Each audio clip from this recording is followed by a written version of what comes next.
Hello everyone, welcome to my channel. Please subscribe and keep watching more details. Kroy Biermann has a new job. While Kim Zolciak and Kroy Biermann's messy divorce continues to drag out in public, it seems the former Atlanta Falcons player is quietly building a new life and career.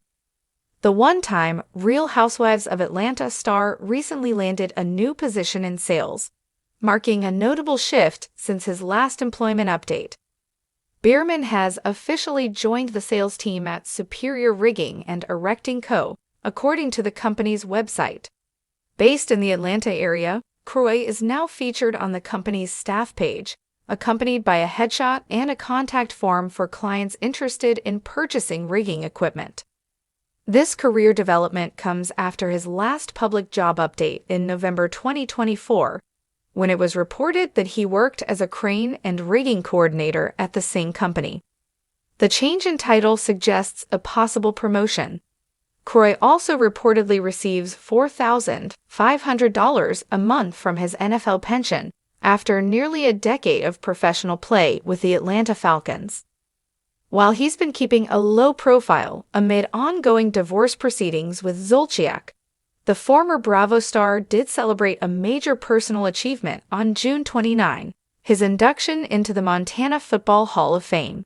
In an emotional Instagram post, Croy shared, "To those that couldn't make it to the banquet, being inducted into the Montana Football Hall of Fame is one of the most humbling honors of my life." He continued, "This isn't just a personal milestone, it's a full-circle moment.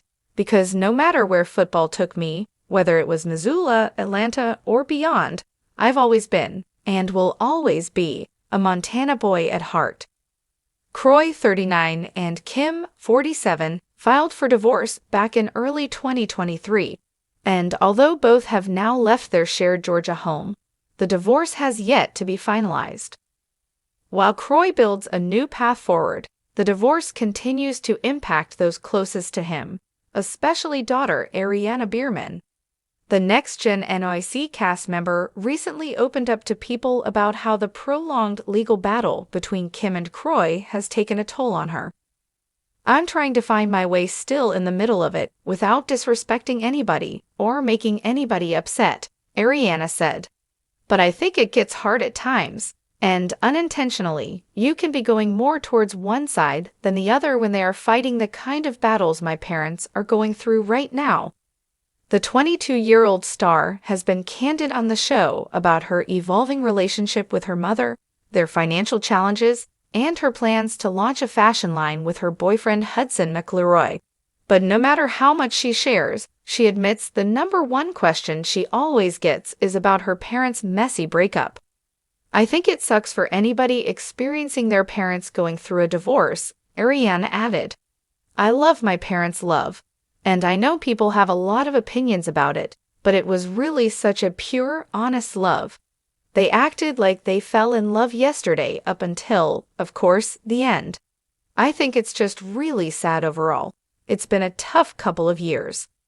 Despite the chaos, Ariana continues to try to maintain separate relationships with each parent. "It's not always easy though," she said. Kroy Biermann stood at the threshold of what looked like a glittering, neon-trimmed sign, "Galactic Guest Concierge, Apply Within." It was 3 stories tall, catching the sunlight in refracted rainbows. If he'd been told yesterday that he'd trade Saturday Night Live cameos for interstellar service, he'd have laughed, until he realized he'd run out of other job offers. Why him? It began in Atlanta during a late-night infomercial marathon. While flipping channels, Croy saw an ad for Galactic Guest Concierge, Incorporated, a brand-new company headquartered in the heart of Roswell, New Mexico, with offices in outer space, of course. The ad promised out-of-this-world job fulfillment, no earthly resume required. Well, who needs resumes when you once tackled defensive ends in a Super Bowl?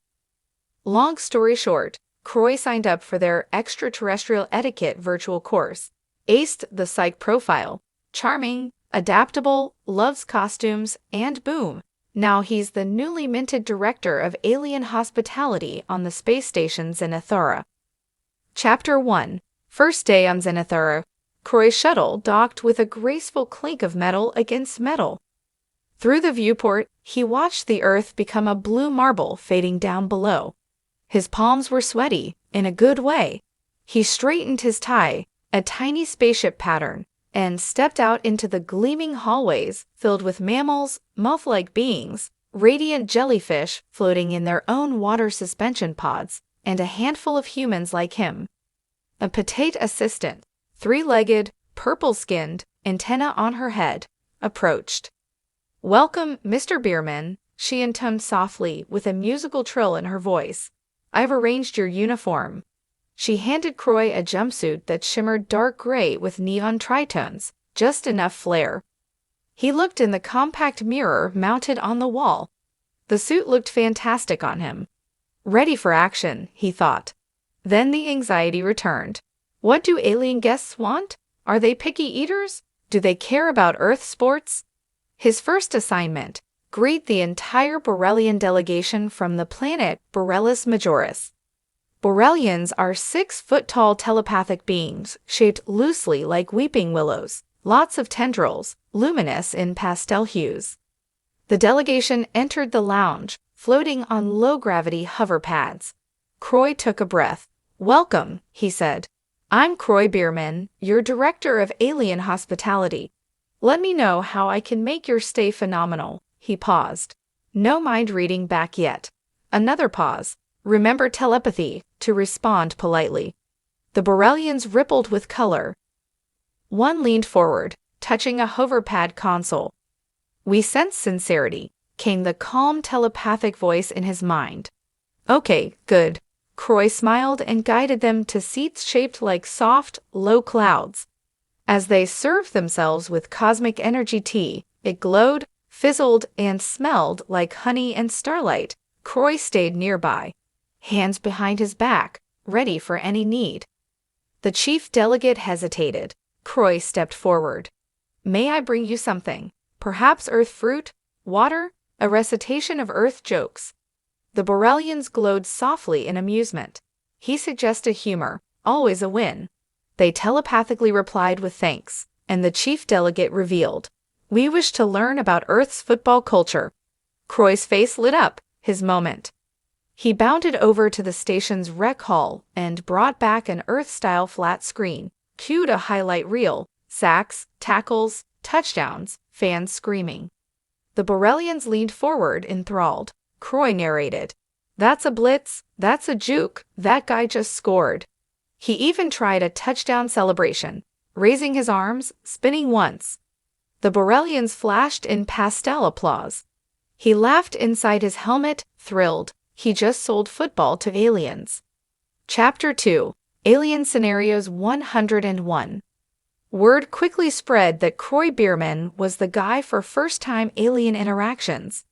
3 days later, he got pulled into an emergency briefing by the station's commander, a tentacled creature with many-sided eyes. Borrelians enjoyed Earth sports so much, the commander said, "We've scheduled a zero-G football demonstration." Kroy blinked. Zero gravity plus football plus aliens equals potential chaos. But yes, challenge accepted. He set up a small football field, lights bobbing overhead, markers floating mid-air. The opponent?